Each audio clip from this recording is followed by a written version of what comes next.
ማግስት ሚዲያ። ሰላም ጤና ያስጥልን የማግስት ሚዲያ ቤተሰቦች፣ በዚህ ዝግጅት ለ2 ዓመታት በትግራይ የተደረገውን አስከፊ ጦርነት እውነታዎች እንቃኛለን። ቁጥሮችን ዋቢ አድርገን በጦርነቱ የሞተው ሰው ቁጥር በ127 ዓመታት የኢትዮጵያ ታሪክ በጦርነት ከሞቱ ሰዎች ቁጥር ጋር ተቀራራቢ መሆኑን ታሪክን እያጣቀስን እንመለከታለን። አብራችሁን ቆዩ።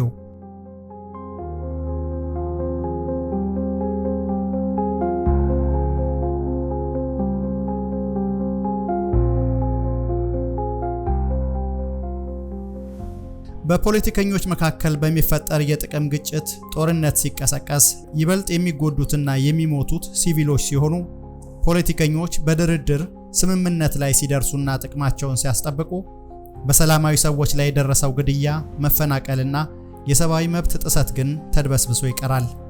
አሳዛኙ የጦርነት ሰለባ ሰላማዊ ሰዎች ሲሆኑ ጉዳቱ፣ ክስረቱና ሐዘኑን ተሸክመው የሚቀሩት ሰላማዊ ሰዎች ናቸው። ፖለቲከኞች ስልጣናቸው ሳይነካ በህዝብ ገንዘብና በአገር ንብረት እያዘዙ መኖራቸውን ይቀጥላሉ። ይህ አሳዛኙ የሀገራችን ፖለቲካ ገጽታ ነው። በሀገራችን በአሁኑ ወቅት ካለው ትውልድ በዘመኑ ጦርነት ያላየ የለም ማለት ይቻላል። ታዳጊ፣ ወጣት፣ ጎልማሳ ወይም አዛውንት ቢያንስ አንድ የጦርነት ክስተት በዘመኑ ተከናውኗል። በዓለም ታሪክ አገራት ለመመስረት፣ የግዛት አድማሳቸውን ለማስፋት፣ የውስጥ አንድነታቸውን ለማጽናትና ይዞታቸውን ለማስጠበቅ ጦርነት ዋነኛ መሳሪያ ነው። አገራት ድንበራቸውን ለማስመርና ለማስከበር ብዙ መስዋዕትነት ከፍለዋል። በሰላማዊ ውይይት፣ በድርድርና በንግግር ከጎረቤቶቻቸው ጋር ሰጥተው በመቀበል መርህ ድንበራቸውን የከለሉም በርካቶች ናቸው። ጦርነት እጅግ አስከፊው የዓለም ገጽታ ነው። በተለይ የጦርነት ሰለባዎች ከጉዳዩ ጋር ምንም ግንኙነት የሌላቸው ሰላማዊ ሰዎች ሲሆኑ በርካታ ትውልዶች ዝቀው የማይጨርሱት መከራ ያከማቻል። የጦርነት ምክንያት ተብለው ከሚጠቀሱት መካከል ኢኮኖሚ፣ የመሬት ይገባኛል ጥያቄ፣ ሃይማኖት፣ ብሔርተኝነት፣ በቀል፣ ጥላቻ፣ አብዮት የመሳሰሉት ይገኛሉ። በጦርነት ወቅት በአጥቂነትና በተከላካይነት የተሰለፉ ወገኖች የጦርነቱን ትክክለኛነት የሚያረጋግጡበት የራሳቸው መስፈሪያ ሚዛን ያበጃሉ። ለምሳሌ ባህር ተሻግሮ ድንበር አቋርጦ የሌላውን አገር መሬት ለመውረርና የተፈጥሮ ሀብቱን ለመዝረፍ የሚመጣን ሰራዊት ለመመከትና ደጋፊ ህዝብ ለማሳመን የህዝቦችን ወኔ የሚቀሰቅስ ፕሮፓጋንዳ ሰፊ ድርሻ ይወጣል። በአንጻሩ በወራሪ በኩል ደጋፊዎችን ለመቀስቀስ የበላይ ናችሁ፣ መግዛት አለባችሁ፣ የሀገራችንን የበላይነት ማረጋገጥ አለብን በሚል መቀስቀሻ ዘዴን ይጠቀማሉ። ባስ ሲልም ሃይማኖትን እንደ መሳሪያ መጠቀማቸውን ታሪክ ምስክር ነው። መቼስ ጦርነት ለኛ ለኢትዮጵያውያን አዲስ ነገር አይደለም። ያለ ጦርነት የኖረ ትውልድ መኖሩ እስኪያጠራጥር ድረስ ታዳጊም ይሁን ወጣት ወይም ጎልማሳ ቢያንስ አንድ የጦርነት ክስተት በዘመኑ ተከናውኗል። እውነት ነው፣ ኢትዮጵያ ድንበር ጥሰው ሉዓላዊነቷን ደፍረው ለመግዛትና መሬቷን ቆርሰው ለመውሰድ የመጡባትን ባዕዳን አሳፍራ የኖረች የጀግኖች ሀገር ናት። በአንጻሩ ረብ በሌለው የእብሪትና ለጥቂቶች ጥቅም ሲባል የበርካታ ንጹሃን ህይወት የቀጠፉ፣ ለአካል መጉደል፣ ለስደትና ለድህነት ምክንያት የሆኑ ረብ የለሽ የእርስ በርስ ጦርነቶችም የኛው ጥቁር ታሪክ አካል ናቸው። በኢትዮጵያ ዳርቻዎች ላይ የተሰዉ ጀግኖች የሀገራችንን ዳር ድንበር አስከብረዋል። ሉዓላዊነቷን አላስደፈሩም። የተከበረች ሀገርን ለትውልድ አወረሱ ተብለው በታሪክ ይወደሳሉ። በአንጻሩ ይህ ነው የሚባል ውጤት ባላመጡ የእርስ በርስ ግጭቶች የሞቱና አካላቸው የጎደለ በርካቶች ናቸው። በጦርነት የሚገኝ ሰላም የለም። ጦርነት ጦርነትን ነው የሚወልደው። ሰዎችን በኃይል ማስገደድና ለጊዜው ዝም ማሰኘት ቢቻልም የተገኘው ሰላም ግን ዘላቂ አይሆንም። ሰዎች አምነው ፈቅደውና ወደው ካልተስማሙ የጊዜ ጉዳይ እንጂ የተገኘው ሰላም መልሶ መደፍረሱ አይቀርም ቢባልም ጦርነት ብቸኛ የሰላም አማራጭ የሚሆንበት ወቅትም አለ። በአስገዳጅ ሁኔታ ራስን ለመከላከልና ህልውናን ለማረጋገጥ ሰላማዊ አማራጮች ተሟጠው ሲያልቁ እጅግርን አጣጥፎ ከማለቅ እየታገሉ መሞት ብቸኛ አማራጭ የሚሆንበት አጋጣሚ ይፈጠራል። ያለፉት 7 የመከራ ዘመናት በኢትዮጵያ ታሪክ በአስከፊነታቸው ሊጠቀሱ የሚችሉ ናቸው። ጦርነት ለኢትዮጵያውያን አዲስ ነገር ባይሆንም የቅርብ ጊዜው ግን በአውዳሚነቱ በታሪክ ከታዩ ሁሉ እጅግ አስከፊው ሊባል የሚችል መሆኑን ቁጥሮችን ዋቢ አድርጎ መናገር ይቻላል።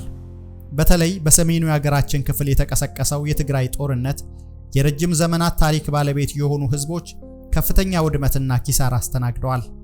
ማህበራዊ፣ ቤተሰባዊ፣ ኢኮኖሚያዊ፣ ሃይማኖታዊና ፖለቲካዊ ትስስሮች ተሰብረዋል። ከሁሉ በላይ ንጹሃን ሰለባ ሆነዋል። በሰሜኑ ጦርነት ምክንያት የትግራይ፣ አማራና አፋር ንጹሃን ላይ የደረሰው ሰቆቃ በቃላት ተነግሮ የማያልቅ ነው። ዙሪያ ገባው ተዘግቶባቸው ምግብና መድኃኒት አጥተው የተሰቃዩ፣ ለጨቅላ ልጆቻቸው የዕለት ጉርስ አጥተው ቀን የጨለመባቸው፣ በረሃብ አንጀታቸው ታጥፎ እህህ ያሉ እናቶችና አረጋውያን ለነገ ብሩህ ተስፋን ሰንቀው ቢማሩም ውጥናቸው ጨንግፎ ደማቸው በዱር በገደል እንደ ጎርፍ ፈሶ የቀረ አካላቸው የጎደለ አፍላ ወጣቶች ብዙ፣ እጅግ ብዙ ናቸው። ጦርነቱ በሰላም ስምምነት ከተቋጨ በኋላም ቢሆን ሁኔታው የከፋባቸውና ተስፋ የቆረጡ የትግራይ ወጣቶች ወደ ውጭ ሀገራት ድንበር አቋርጠው በገፍ እየተሰደዱ ነው። መረጃዎች እንደሚያሳዩት በአሁኑ ወቅት 81 ከመቶ የሚሆነው የትግራይ ወጣት ስራ አጥ ሲሆን ይህም የጦርነቱ ውጤት ነው። ልዩ ልዩ ተቋማት ይፋ ያደረጉትን መረጃዎች ዋቢ በማድረግ የጦርነቱን አስከፊነት እንመልከት። በጦርነቱ ወቅት በግምት 120,000 ሴቶችና ልጃገረዶች የጾታ ጥቃት ደርሶባቸዋል ሲል የገለጸው africanargument.org የተሰኘ ድረገጽ በፈረንጆቹ መስከረም 2024 በትግራይ ጦርነት የደረሰ የቅርስ ውድመትና ዘረፋ በሚል ርዕስ ይፋ ባደረገው መረጃ ነው። በትግራዩ ጦርነት ወቅት የደረሰው ቀውስ፣ የሰብአዊ መብት ጥሰት፣ የሞቱና አካላቸው የጎደለ የወደሙ መሰረተ ልማቶች፣ የባከነው ገንዘብ በይፋዊ ምንጮች ባይረጋገጥም ከፍተኛ መሆኑ እየተገለጸ ነው። ከጥቅምት 2013 እስከ ጥቅምት 2015 በዘለቀው ጦርነት የሞቱ ሰዎችን ቁጥር በተመለከተ በኢትዮጵያ መንግስትም ሆነ በህወሓት በኩል በይፋ ባይገለጽም የተለያዩ ወገኖች ግን ቁጥሮችን ሲናገሩ ተሰምቷል። የአፍሪካ ህብረት አደራዳሪ የነበሩት የቀድሞ የናይጄሪያ ፕሬዝዳንት ኦሉሴጉን ኦባሳንጆ 600,000 የሚጠጉ ሰዎች መሞታቸውን ለፋይናንሻል ታይምስ ገልጸዋል። ቤልጂየም የሚገኘው የጌንት ዩኒቨርሲቲ ባደረገው ጥናት ደግሞ የሟቾች ቁጥር 400,000 ይደርሳል ብሏል። ይህ እንግዲህ በትግራይ ብቻ ሲሆን የህወሓት ታጣቂዎች ወደ አጎራባች አማራና አፋር ክልሎች ባደረጉት ወረራ የደረሰው ግድያና ውድመት ቢጠና ከዚህ የማይተናነስ ይሆናል። ከመስክ የተሰበሰቡ ሪፖርቶችን ዋቢ ያደረጉ ሌሎች መረጃዎች ደግሞ የሲቪሎችን ሞት ቁጥር ከ300,000 እስከ 400,000 እንደሚደርስና ከ200,000 እስከ 300,000 የሚደርሱ ተዋጊዎች መሞታቸውን ገልጸዋል። ሌጋል አክሽን ወርልድ ዋይድ የተሰኘ ተቋም ደግሞ በትግራይ ጦርነት እስከ 800,000 ሰዎች ሞተዋል ሲል ገልጿል። sciencedirect.com የተሰኘ ድረገጽ ባቀረበው መጣጥፍ በ21ኛው ክፍለ ዘመን ከታዩ እጅግ አውዳሚ ጦርነቶች ባለው በትግራዩ ጦርነት የሟቾች ቁጥር 800,000 እንደሚደርስ ጽፏል። የአብዛኛው ጥናት ቁጥር ወደ 800,000 የሚጠጋ ሲሆን ይፋዊ ያልሆኑ ምንጮች ደግሞ ቁጥሩን ከ1 ሚሊዮን እስከ 1.2 ሚሊዮን የሚያደርሱትም አሉ። የኢትዮጵያ መንግስት ለ2 ዓመታት በቆየው የሰሜኑ ጦርነት አገሪቱ ከደረሰባት ውድመት ለማገገም የሚያስፈልገው ከ44 ቢሊዮን ዶላር በላይ እንደሚሆን ጥናት ማድረጉን ሪፖርተር ጋዜጣ በአውሮፓውያኑ ሰኔ 2024 ይፋ ያደረገው ዘገባ ያስረዳል። ይህን ቁጥር ይዘን ባለፉት 130 ዓመታት በኢትዮጵያ ውስጥ የተደረጉ ይፋዊ ጦርነቶችንና የሟቾችን ቁጥር በማስከተል እንመልከት። የካቲት 23 ቀን 1888 የተካሄደው የአኩሪ ታሪካችን ቁንጮ ነው በምንለው የአድዋ ጦርነት የሞቱ ሰዎች ቁጥር 5500 ሲሆን የቆሰሉት ደግሞ 8000 ናቸው።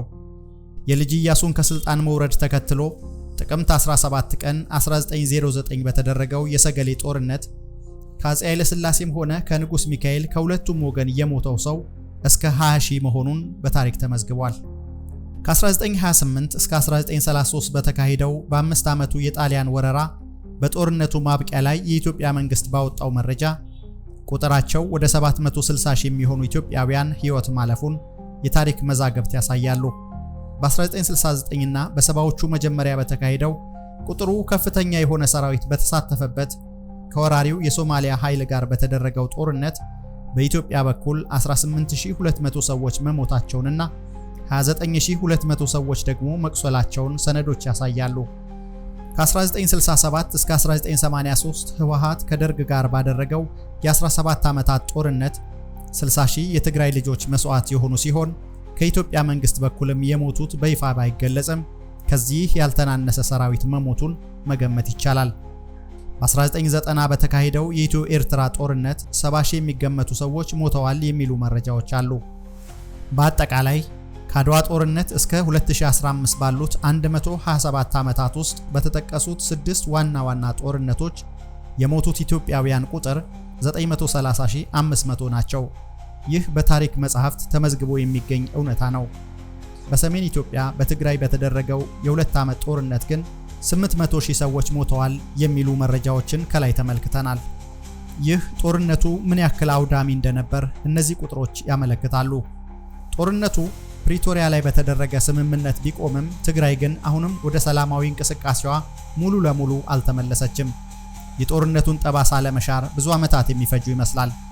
በፖለቲካውና በሃይማኖቱ ጎራ በተለይም የትግራይ ሲኖዶስን በመመስረት የተከናወነው ስብራት በቀላሉ የሚጠገን አይመስልም። ከዚህ ሁሉ እልቂት መማር ያልቻለው መንግስት የጦርነት አዙሪቱን ቀጥሎ የጥፋት ሰይፉ በኦሮሚያና አማራ ክልሎች የበርካታ ንጹሃንን ሕይወት እየቀጠፈ ነው። ሕፃናት እናታቸው ጀርባ ላይ ሆነው ከታዘሉበት አንቀልባ ሳይወርዱ ከእናቶቻቸው ጋር በጥይት ተደብድበው ደማቸው እንደ ጎርፍ ፈሶ የትም ሜዳ ተደፍተዋል። አምላካቸውን ለማምለክ ቤተክርስቲያን የተሰበሰቡ አማኞች በግፍ ታርደዋል። በሩዋንዳ እንደታየው ቤተክርስቲያንና የአምልኮ ቦታ ከሞት የሚታደግ ሰላማዊ ስፍራ ሊሆን አልቻለም። አዛውንቶች ሽበታቸው ሳይታፈር የፖለቲካ ሰለባ ሆነዋል።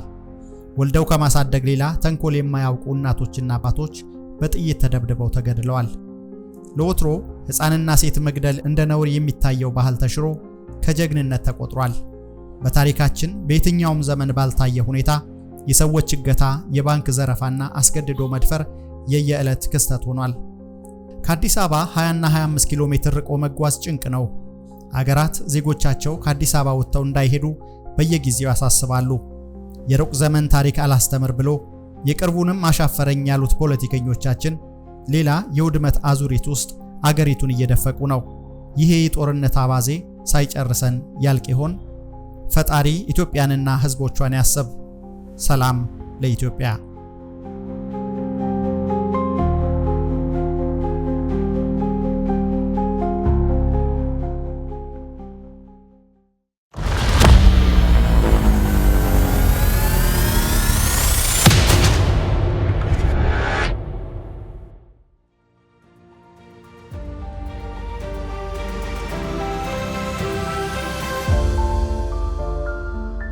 August Media.